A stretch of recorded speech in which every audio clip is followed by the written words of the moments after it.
Bonjour à tous et bienvenue dans cette nouvelle vidéo. Alors aujourd'hui, présentation et mon petit avis sur la PSP, cette bonne vieille PSP qui a désormais quel âge environ? Là, je me lance dans quelque chose que je ne sais plus. C'est toujours le piège ça de se lancer comme ça. Elle a quel âge cette PSP? Je dirais qu'elle est sortie en 2000. Allez, je me lance à environ 2004-2005. Je dirais 2005 à peu près. Voilà, donc c'est une console qui a 13 ans déjà. Cette PSP, alors c'est pas la PSP que moi j'avais eue en 2008. Elle était un petit peu différente la mienne. Je crois qu'elle était déjà le système d'ouverture n'était pas comme ça.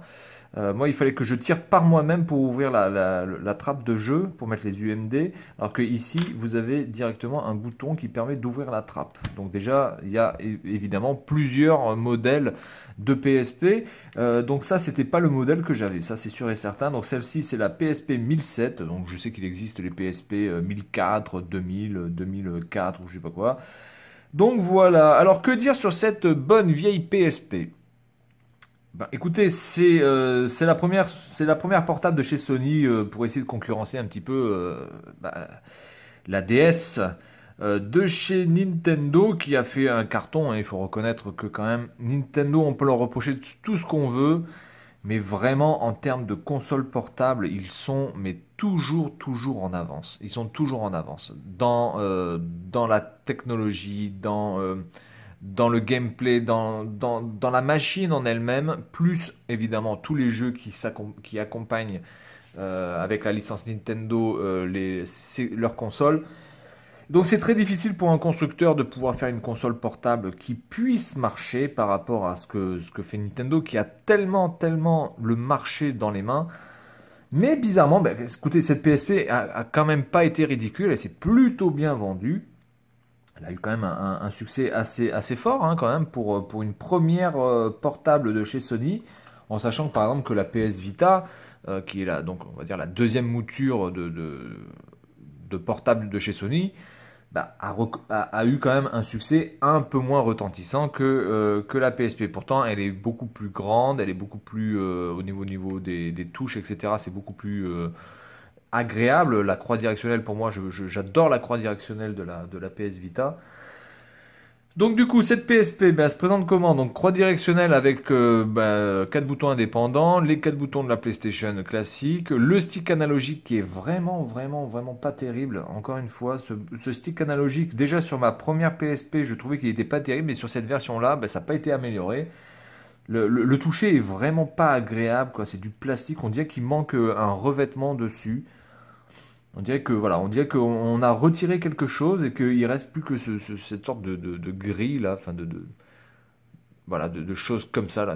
C'est pas du tout agréable au toucher. Alors les jeux qui se jouent avec le stick analogique sur cette PSP, vous devez franchement avoir des doigts vous devez surtout ne pas transpirer. Donc vous avez certainement besoin de mettre du talc quoi pour pouvoir jouer, hein, parce que ça glisse en plus.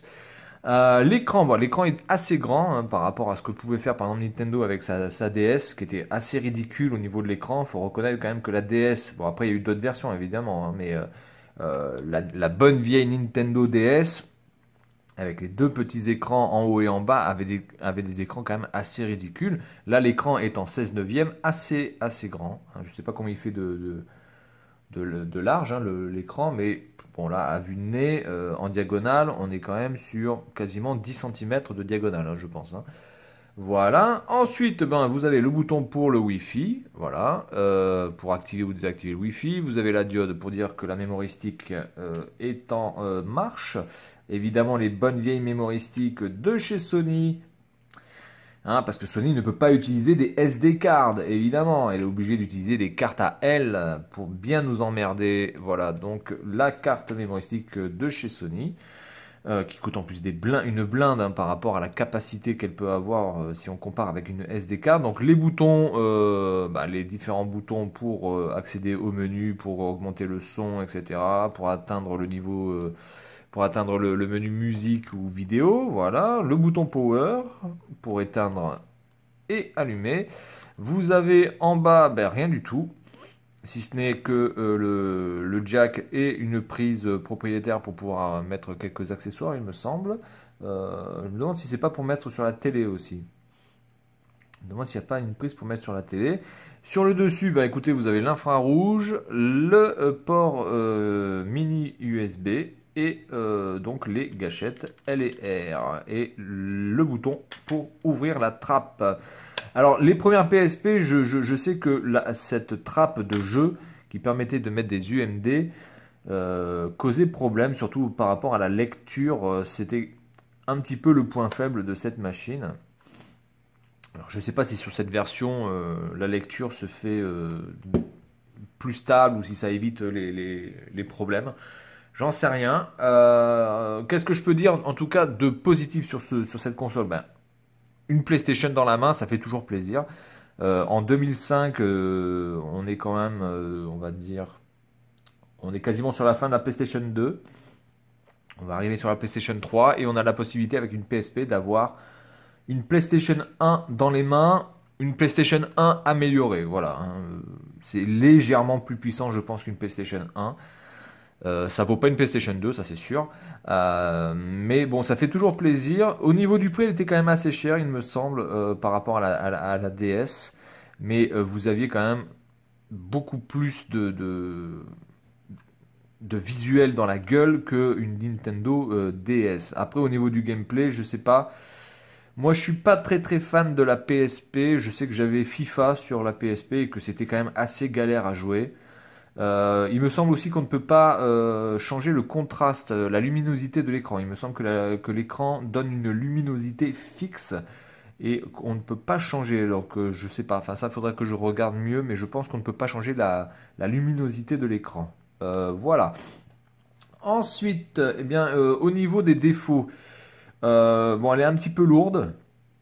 Le stick analogique est vraiment pas terrible. La qualité graphique, même si c'est quand même très plaisant d'avoir une PlayStation 1 dans les mains en 2005, je pense quand même qu'en 2005, on aurait pu faire un peu mieux au niveau graphique. Et surtout, peut-être aussi la définition de l'écran qui m'a l'air d'être en deçà de ce qu'est capable de faire Sony, parce que Sony, c'est quand même pas... voilà, on parle pas de la Nokia N-Gage quand même. Donc Sony, c'est quand même un fabricant d'écran aussi. Et je trouve que l'écran est légèrement en deçà de ce que vraiment, par rapport à l'époque, on aurait pu faire. Donc après, au niveau des jeux, bah, écoutez, là, par exemple, vous avez un boîtier de jeux de PSP, NBA Live 09. Alors moi, cette console, je l'ai eu pour à peu près 20 € avec 5 jeux. Sur les 5 jeux, il y a 4 jeux de RPG stratégie version japonaise. Donc je peux absolument rien en faire. Donc si ça intéresse quelqu'un, je peux les échanger, hein, les 4 jeux. Il y a Fantasy Star, il y a je sais plus quoi, quel jeu. Mais enfin, en tout cas, ce sont des jeux bien stratégie RPG. Donc si vous aimez ça, il n'y a pas de problème. Le problème, c'est que comme c'est en japonais... C'est un peu compliqué de comprendre les choses, n'est-ce pas? Donc NBA Live, alors du coup, comme NBA, bah, c'est fait par EA Sports, Electronic Arts, et bien du coup, la notice en chinois, ou voire même en japonais, là c'est en chinois du coup, mais les notices sont vraiment merdiques. Autant les notices des RPG les notices sont vraiment très belles, colorisées et tout, donc elles sont vraiment très jolies, bien complètes, bien épaisses. Mais alors là, Electronic Arts, franchement, ils ont fait une putain de notice moisie. Je sais même pas s'il y a une photo. Je sais même pas s'il y a une photo du jeu. Alors, il y en a une.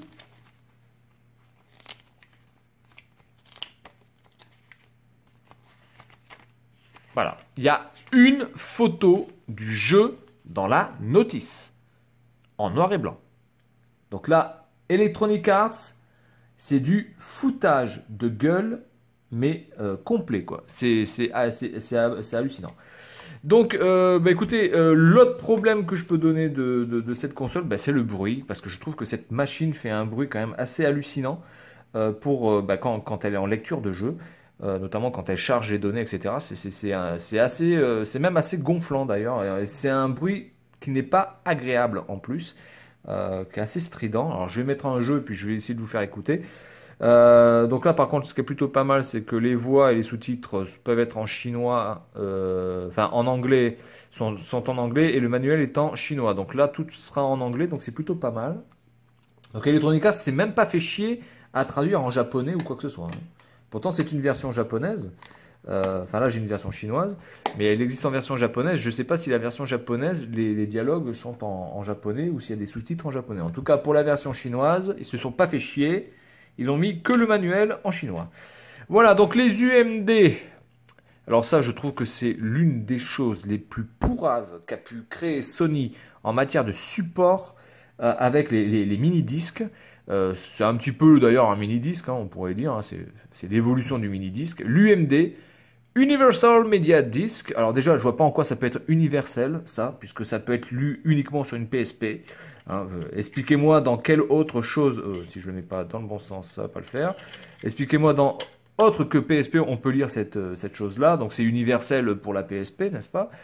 Et puis, franchement, un UMD, ça contient combien de données?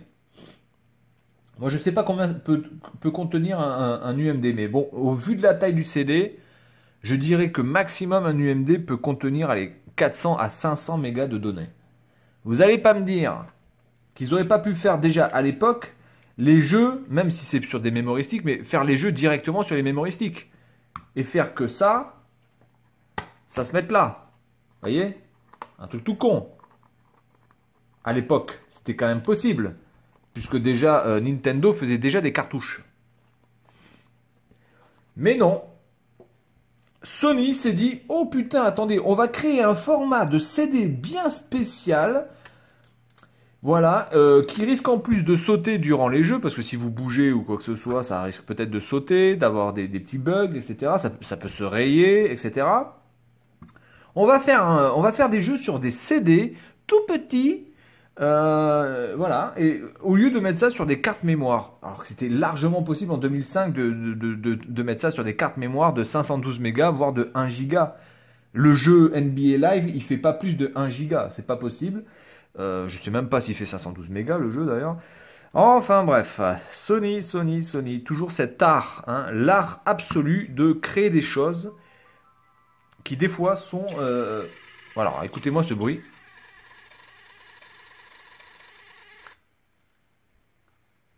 C'est impressionnant, hein, le bruit que ça fait. Alors dites-moi si c'est normal, hein, parce que du coup là, je me pose des questions, parce qu'il me semble pas que moi ça faisait ce bruit-là. Enfin bref. Alors, on est parti. Voilà, je vais lancer. Alors le point positif par contre aussi, c'est que la PSP peut se mettre dans toutes les langues. Même si vous achetez une PSP japonaise, vous pouvez la mettre en français, donc ça c'est plutôt bien. Gros avantage par rapport à Nintendo et sa DS, où quand vous l'achetez en japonais, ben, vous êtes obligé d'avoir le menu en japonais.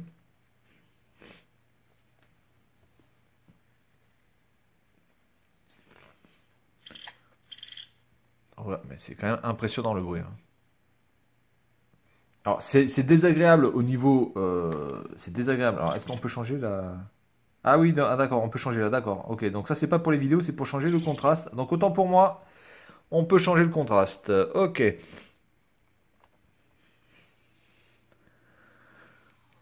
EA Sports, it's in the game.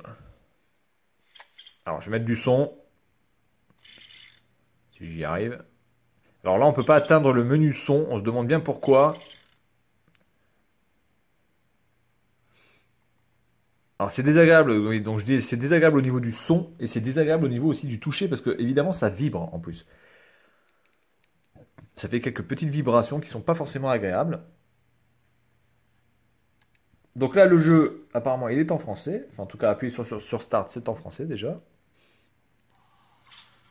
All Star, ok manager. Alors on s'en fout, avancer. Donc là c'est en français, hein. Ah ouais c'est en français. Alors le son est plutôt bon. Attendez, je vais mettre... C'est en stéréo en plus, hein. Là vous avez les haut-parleurs.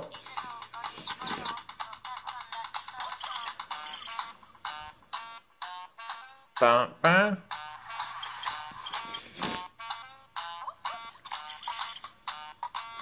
Non, le son est plutôt bon. Ok, allez, on va partir sur les Lakers contre les Celtics. On est parti. Je vais jouer les Celtics.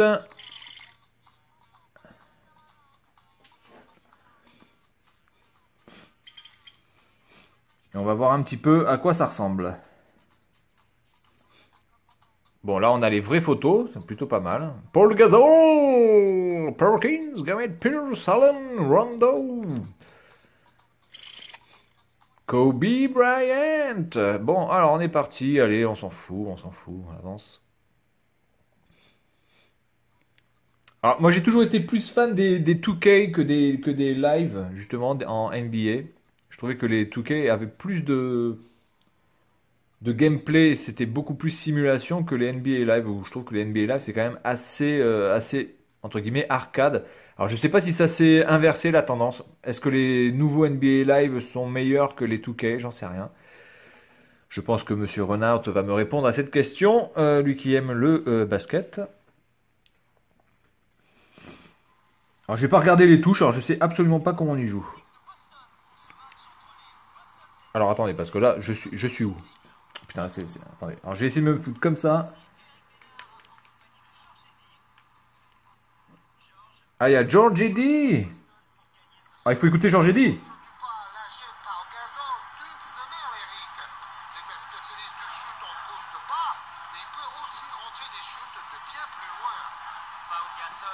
rookie de l'année 2002, l'une des stars de l'équipe d'Espagne. Ah, je suis quand même assez impressionné d'avoir les commentaires en français d'ailleurs. Du coup, je me demande pourquoi ils ont marqué voix et sous-titres en anglais exclusivement. Ils auraient dû marquer international. Bon allez, tu vas me la lâcher ta balle là, connard. Gasol qui shoot. Là, c'est son jardin. C'est important de rentrer ce genre de shoot en début de match. Ça permet de... Oh putain, je me suis fait intercepter.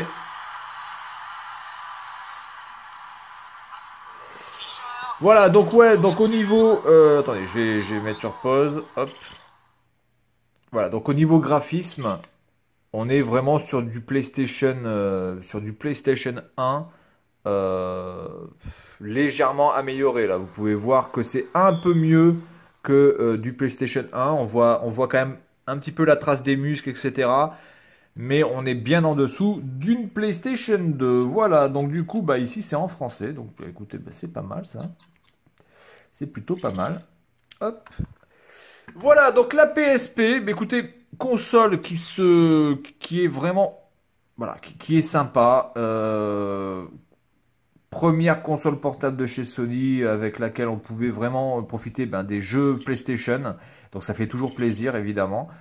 Maintenant, il y a quand même de gros défauts, notamment au niveau du stick. Déjà, il en aurait fallu deux. Donc, c'est ce qu'a fait la PlayStation, la PS Vita. Elle en a mis deux. Bon, ils sont pas cliquables, par contre. Et non seulement le stick, il n'y en a qu'un au lieu de deux, mais en plus, le stick est vraiment pas du tout agréable. Si vous devez jouer pendant 2 heures avec ce stick-là, je peux vous dire que ça va être une sacrée tannée de devoir se taper uniquement le stick analogique. Je préfère encore jouer uniquement à la croix directionnelle qui, elle, est plutôt bonne. Voilà, donc c'est tout pour cette vidéo sur la PlayStation Portable, version 1007. Et puis moi, je vous dis à la prochaine. Salut à tous!